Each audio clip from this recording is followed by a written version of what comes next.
Hello guys, again welcome to Neeraj physics classes. आज हम पढ़ेंगे condition for application of Maxwell Boltzmann statistics. ठीक है, तो मैक्सवेल बोल्ट्जमैन डिस्ट्रीब्यूशन लॉ हमने निकाला था, हमने मैक्सवेल बोल्ट्जमैन स्टैटिस्टिकल काउंट किया था। उन सब वीडियोस का लिंक मैं आपको डिस्क्रिप्शन बॉक्स में दे दूंगी। ठीक है, लेकिन आज हम पढ़ेंगे condition for application of Maxwell Boltzmann statistics. कहाँ पे एप्लीकेबल होगा, उसकी क्या कंडीशन है। आपको अच्छा लगे तो वीडियो को लाइक कीजिए, शेयर कीजिए एंड सब्सक्राइब कीजिए। सो हम स्टार्ट करते हैं। So Maxwell Boltzmann statistics is applicable to a system of particles पे एप्लीकेबल होती है मैक्सवेल बोल्ट्जमैन स्टैटिस्टिक्स, जिसके लिए मीन डिस्टेंस जो होता है पार्टिकल्स के बीच में वो हमेशा ज़्यादा होना चाहिए। क्या कंडीशन है, सिस्टम ऑफ पार्टिकल्स पे एप्लीकेबल होती है एंड जो मीन डिस्टेंस है पार्टिकल्स के बीच में वो ज़्यादा होना चाहिए। किससे? Thermal de Broglie wavelength of the particles. तो थर्मल डी ब्रोगली वेवलेंथ क्या होती है? ये एवरेज डी ब्रोगली वेवलेंथ है गैस पार्टिकल्स की आइडियल गैस में एट स्पेसिफाइड टेम्परेचर।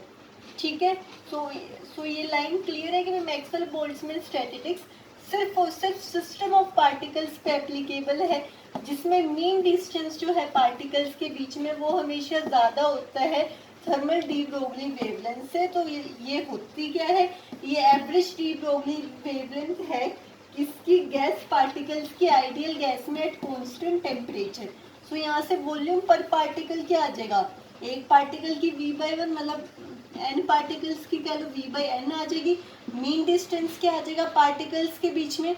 v/n की 1/3। उसके बाद डी ब्रोगली वेवलेंथ जो कि इसके साथ एसोसिएट हो रही है, इसकी वैल्यू निकाली हुई है, वो क्या होती है? Lambda is equal to h²/2πm kT की 1/2।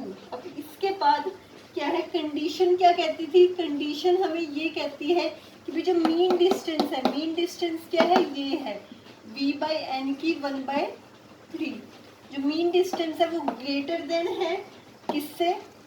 थर्मल डी ब्रोगली वेवलेंथ से, मीन्स ग्रेटर देन है इक्वल टू है किससे? इससे। तो इसकी वैल्यू पुट कर दी h²/2πm kT की 1/2। ठीक है, अब v/n is greater than equal to h²/2πm kT की 1/2। इस साइड 1, ये इस साइड जाके क्या बन जाएगा? 3/2। अब यहाँ से v/n आ गया। अब इसको यहीं पे, इसको जो है मैं यहाँ पे ले आई तो क्या बन गया? ये 2πm kT/h², इसकी power 3/2 greater than equal to 1। ठीक है, कंडीशन मैंने अप्लाई की। मैंने क्या अप्लाई की? कंडीशन यही कहती थी mean distance greater than de Broglie wavelength. वही चीज मैंने वैल्यूज पुट की है, इसको मैं यहाँ ले आई तो ये उल्टा हो गया। ठीक है, अब इसके बाद क्या है? इसको मैंने क्या मान लिया? ई अल्फा मैंने मान लिया।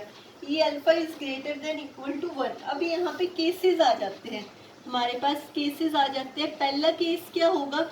अगर ई अल्फा की value 1 greater than equal to 1 होगी, तब जो आपकी गैस जो होगी वो कैसी गैस होगी? वो गैस होगी नॉन डीजेनरेट गैस। तब जो आपकी गैस होगी वो कैसी गैस होगी? Non degenerate gas. Non degenerate gas क्या होती है? ये गैसेस जो हैं फर्मिनोन से कंपोज्ड होती है, such as electron, proton, neutron, rather than molecules of the ordinary matter.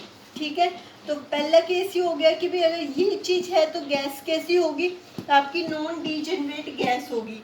Second case क्या हो जाएगा? सेकंड केस आपका हो जाएगा जब ई अल्फा की वैल्यू 1 से ज्यादा होगी। तब क्या होगा? इतनी ज्यादा नहीं होगी, इतनी ज्यादा नहीं होगी बट नॉट टू लार्ज, इतनी ज्यादा नहीं होगी। तब गैस आपकी कौन सी कहलाएगी? आपकी गैस कहलाएगी वीकली डीजेनरेट। क्या कहलाएगी? Weakly degenerate. अब थर्ड केस क्या कहता है? सपोज ई अल्फा की वैल्यू अगर लेस देन 1 हो जाती है, तब आपकी गैस क्या कहलाएगी? Strongly strongly degenerate. ठीक है, सो ये कंडीशन थी application of Maxwell Boltzmann statistics की। हमें यहाँ पे ये कहता है कि जो मैक्सवेल बोल्ट्जमैन स्टैटिस्टिक्स है सिर्फ और सिर्फ कब वैलिड है, हाई टेम्परेचर्स पे, valid at high temperatures, only valid at high temperature. Low temperature पे क्या हो जाएगा, V/N क्या हो जाएगा, लो हो जाएगा। तो इसका मीनिंग यही है कि भाई जो मैक्सवेल बोल्ट्जमैन स्टैटिस्टिक्स है वो ओनली हाई टेम्परेचर्स पे वैलिड है। आपको समझ आया हो, कुछ भी डाउट हो तो आप मुझे कमेंट बॉक्स में कमेंट दे सकते हैं। So thank you so much guys.